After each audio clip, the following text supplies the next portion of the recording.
never thought my life could get even more complicated. Even for a simple girl like me, all I ever wanted was a peaceful life where I was in control while protecting my own space. But everything turned out the other way. Every time I moved away from toxicity, it crawled back at me, seeping through my veins. And that toxicity stopped when a girl angrily called me one random night and said, "Pay for your husband's hospital bills." I paused for a moment due to confusion. I don't have a husband. Or did I? I am Judy, and follow me as I unveil how my life drastically changed after a random phone call.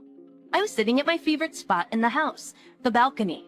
I am reminiscing about the most devastating and life-changing day of my life. 9 years have come and gone since that fateful day. The day that shattered my life into fragments I could barely comprehend. I got into a very terrible car accident. I couldn't vividly picture what exactly happened, but I only knew that I woke up in a hospital bed. The impact scene has completely slipped off my mind, but the pain and trauma it caused me remained embedded into every corner of my brain. The accident had been a nightmare, a collision of metal and destiny that left me scarred in more ways than one. Once a reliable support, my left leg had become a constant reminder of the chaos that had unfolded on that unforgiving road.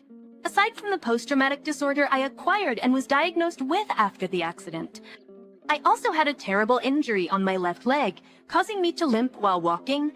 However, I did my best during my therapy sessions, and fortunately, it healed, but there were still times when I could still remember the throbbing pain.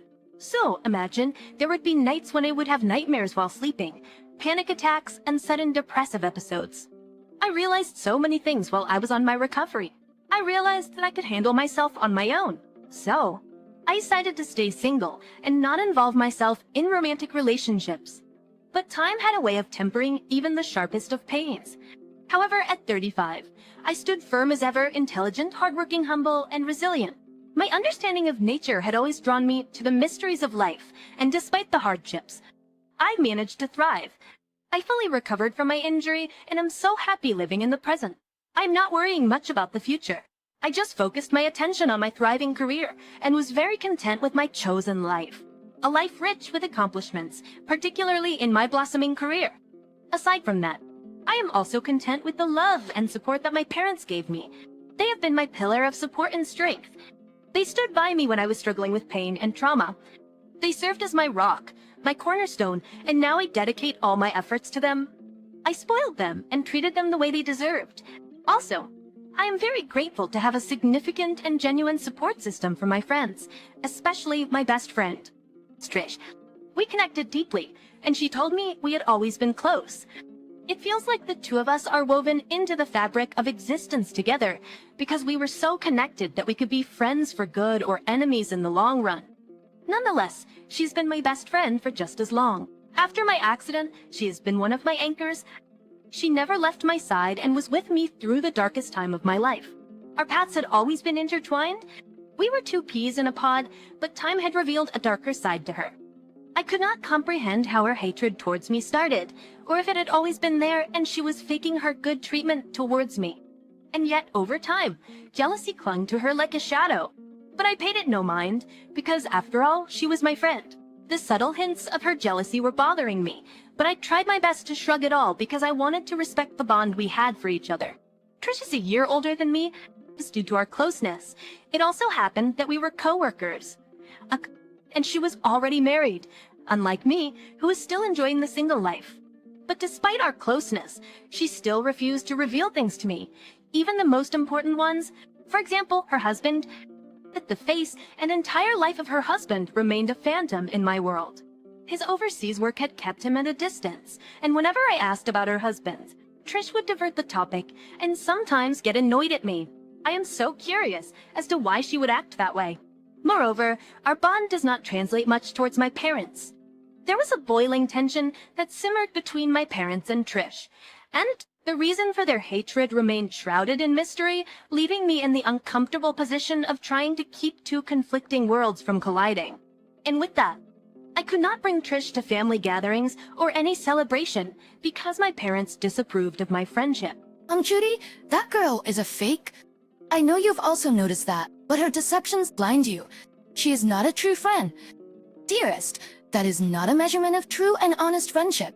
She was at your lowest but will pull you down when you're at your highest. That statement from my mother stung like a bee in me. It feels so real. Trisha has been a good friend, but I couldn't deny and disregard the signs of her inner hatred towards me.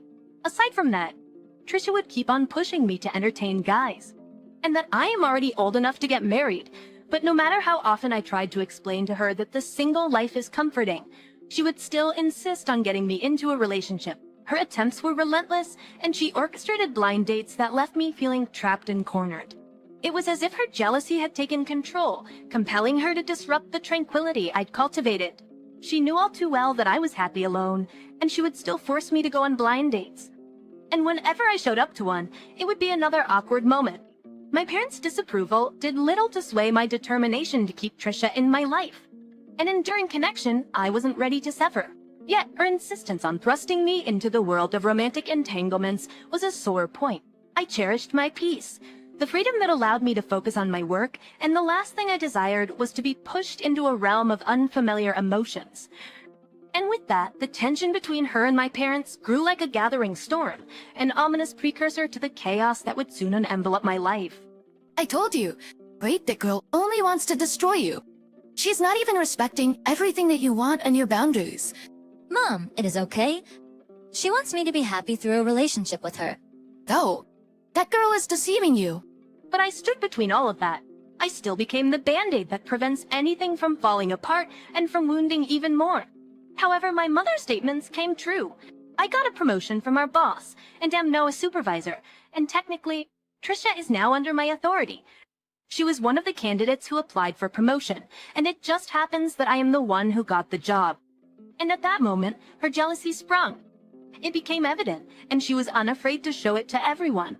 She spread rumors about me paying the boss a large sum, and worse, she let our coworkers believe that I seduced our boss into getting the promotion. She gave off a winning aura, twisting her smile into something strained and unnatural, making me feel defeated and held in a chokehold. It is evident that she yearned for the things I'd achieved, harboring an almost palpable envy. A friend turned adversary, and she had grown adept at disguising her resentment with a fake friendship. I tried to confront her, but the moment I talked to her, it seemed like she was no longer my friend. We need to talk about these rumors. What's going on? Rumors? You know how people are. They twist things and blow them out of proportion. Don't play games with me.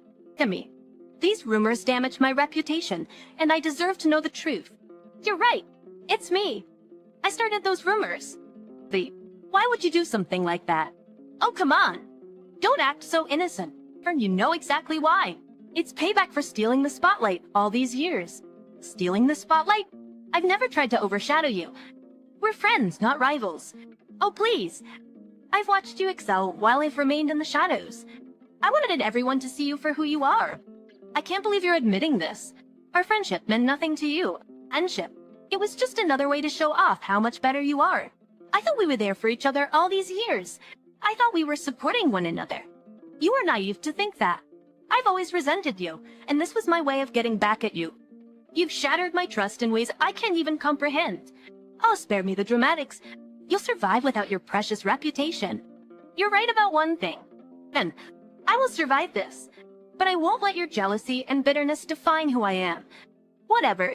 Do what you want. I will. And that starts with cutting toxic people out of my life. Goodbye. I will. And that starts with cutting toxic people out of my life. Goodbye, Risha. Good riddance. Chitty. Be unable to bear the toxicity any longer. I made a life-altering decision. I fled that city, leaving behind the pain and the suffocating grip of Trisha's manipulations.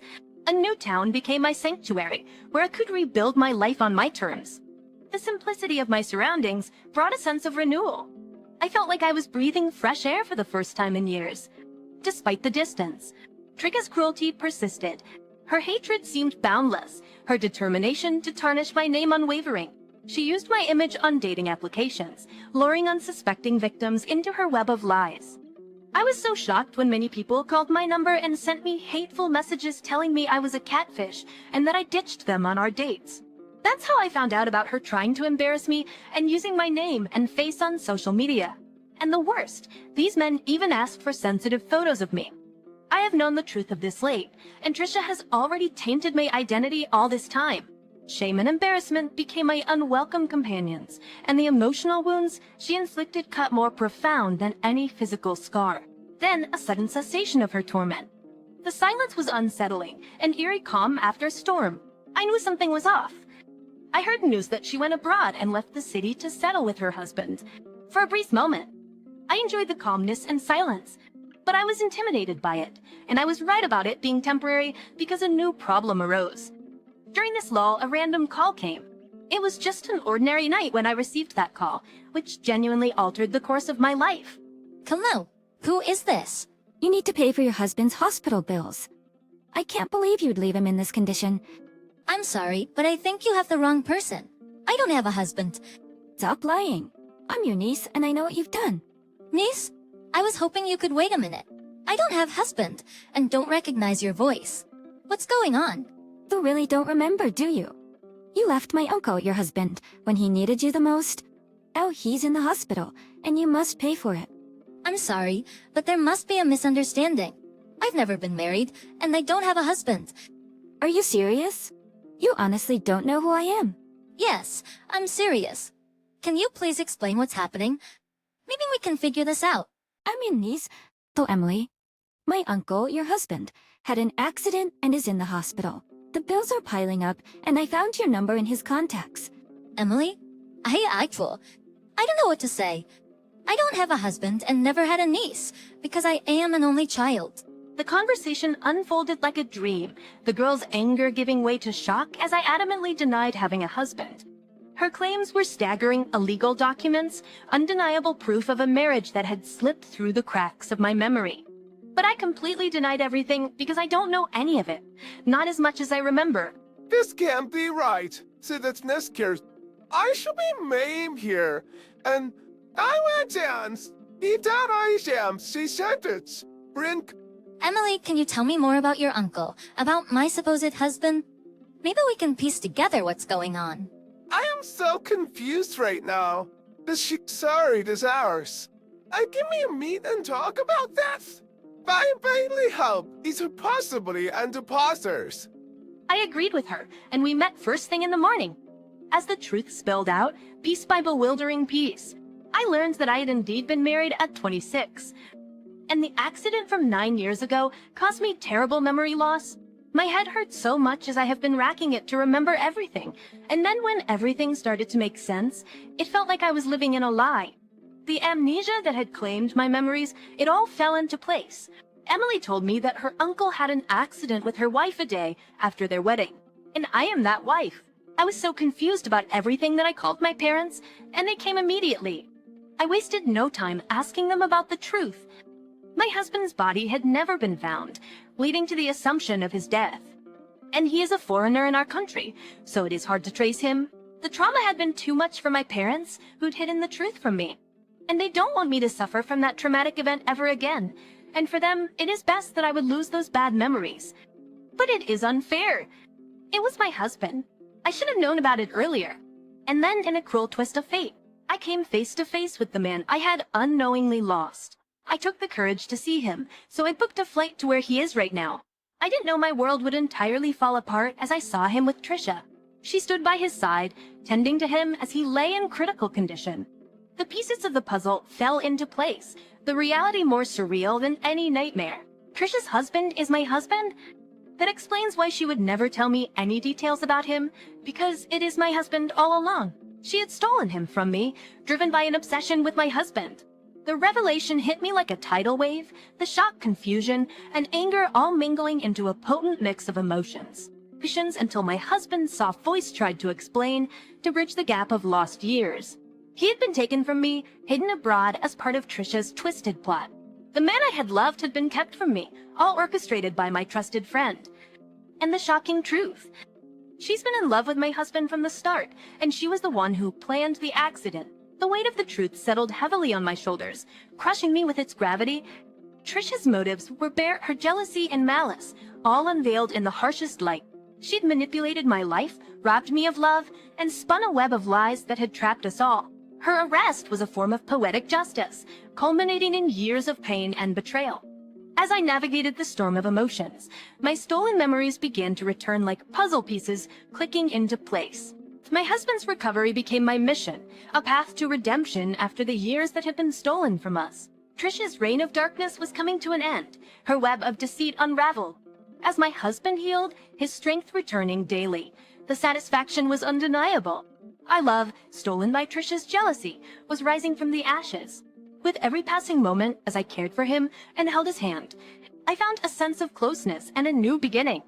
The triumph over adversity was sweet, and the revenge, in its way, was a balm for the wounds Trisha had inflicted. In the wake of Trisha's arrest, the chapters of my life began to turn with a newfound purpose.